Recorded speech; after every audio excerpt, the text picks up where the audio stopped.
নমস্কাৰ সকলোকে সান্দিচিলা চেনেলৰ অন্যটা ভিডিঅ'ত আপোনালোকক সকলোকে স্বাগতম জনাইছো আশা কৰিছো আপোনালোক সকলো ভালে আছে মোৰ বৰ্তমান ভাল আৰু মই হৈছে অসম পুলিচৰ কৰ্মৰত এগৰাকী ওমেন পুলিচ কনষ্টেবল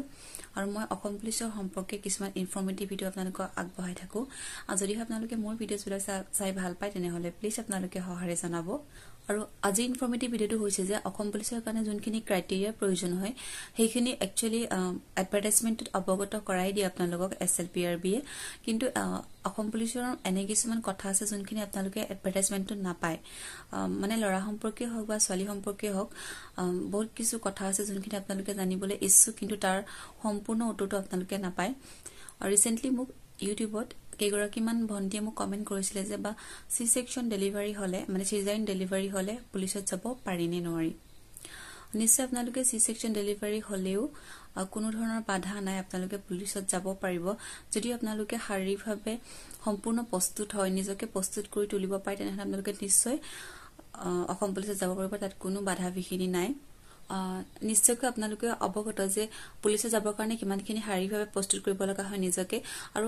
পাছ কৰাৰ পাছতো আপোনালোকে আপোনালোকৰ এবছৰ যেটো ট্ৰেইনিং হয় সকলোৱে জানে আৰু তাত বিভিন্ন ধৰণৰ ইনডোৰ ক্লাছ আউটডোৰ ক্লাছ থাকে আৰু তাতে আপোনালোকে শাৰীৰিক প্ৰেক্টিছ কৰিব লাগিব গতিকে আপোনালোকে সেইখিনি কাৰণে যদি আপোনালোকে নিজকে প্ৰস্তুত কৰি ল'ব পাৰে তেনেহলে আপোনালোকে নিশ্চয় যাব পাৰিব তাত কোনো ধৰণৰ ক্ৰাইটেৰিয়া নাই যাব নলগাৰ ওপৰত আৰু আমি যেটা ট্ৰেইনিং কৰি আছে মানে 2018 ত 177 বেটছত তেতিয়া আমাৰ লগতে বহুত ধৰণৰ তেনেকুৱা লগৰ সি সেকশন কৰা লগৰ ছোৱালী আছিলে মানে কিছুমানৰ বাচ্চাও আছিলে 2-3 বছৰ থকা আৰু তেখেতলিকো তাত ট্ৰেইনিং কৰিবলৈ আহিছে ধুনীয়াকৈ ট্ৰেইনিং কৰি এবছৰ ট্ৰেইনিং কৰি ধুনীয়াকৈ ওলাই গৈছে আৰু এতিয়া তেখেতলোকে নিজৰ নিজৰ ডিস্ট্ৰিক্টত চাকৰি কৰি আছে আপোনালোকে নিজেই নিজক মেন্টালি আৰু ফিজিক্যালি প্ৰিপেয়াৰ কৰাৰ ওপৰতে কথা আচলতে যদি আপোনালোকে সেই সকলোখিনি কৰিব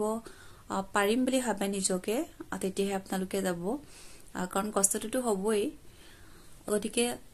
এটো আছিল আজি মোৰ ইনফৰমেটিভ ভিডিঅ'টো কেনেকুৱা পালে প্লিজ আপোনালোকে কমেন্ট কৰি জনাব আৰু এনেকুৱা ধৰণৰ ইনফৰমেটিভ ভিডিঅ' যদি আপোনালোকে